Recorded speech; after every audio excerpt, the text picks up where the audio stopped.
In this story, real happening with my friend Phillips when his wife was suffering from AIDS disease. Philip was 32 when his girlfriend, Anya, was diagnosed with HIV. The hospital room smelled of antiseptic and silence. Anya sat frozen. Philip held her trembling hands. "How?" he whispered. Anya cried but never answered clearly. A past relationship, a mistake, a betrayal she never fully explained. Philip got tested. He was negative. The doctor looked at him seriously. "You need to be careful. HIV doesn't spread through casual contact, but emotional trauma spreads fast." Philip nodded. He stayed with her, but inside, something had already started rotting. Anya's health declined slowly. Medication helped, but depression didn't. She felt dirty, untouchable, damaged. Philip tried to be supportive, but fear grew in him like mold. Every time she coughed, he flinched. Every time she cried, he felt trapped. 3 months later, she left. No goodbye, just a message. "You deserve a normal life." Philip never saw her again. To escape memories, Philip moved to another city and took a night manager job at the Grand Meridian Hotel. The hotel was old, not haunted, just tired. Long hallways, dim yellow lights, thick carpets that swallowed footsteps. Room 502 had a history of guest complaints, not ghosts, smell, a faint metallic smell. Management blamed plumbing. Philip didn't believe in paranormal nonsense. He believed in maintenance issues. Still, room 502 felt heavy. One night, a guest stormed down to reception. "There's blood in the bathroom sink." Philip checked. There was no blood, just water. But when Philip leaned closer, he smelled it. Metallic, copper, like hospital corridors. Like the day of Anya's diagnosis. He froze. Flashbacks hit. White walls, medical gloves, her shaking voice. He quickly dismissed it. Stress, trauma, nothing else. 2 weeks later, housekeeping found something strange. Inside room 502's bedside drawer was a folded tissue paper.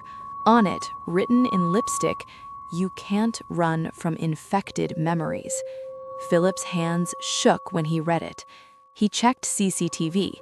No one entered that room except the registered guest, an elderly businessman who swore he never wrote anything. Philip watched the footage 3 times. No suspicious activity, no one sneaking in. But something bothered him. At 2:15 a.m., Philip saw himself standing outside room 502, staring at the door. He had no memory of that. Philip started waking up exhausted. His shoes sometimes had dust on them. Once, he found his hotel master key in his pocket, even though he's sure he left it at reception. Room 502 was often vacant during night shifts.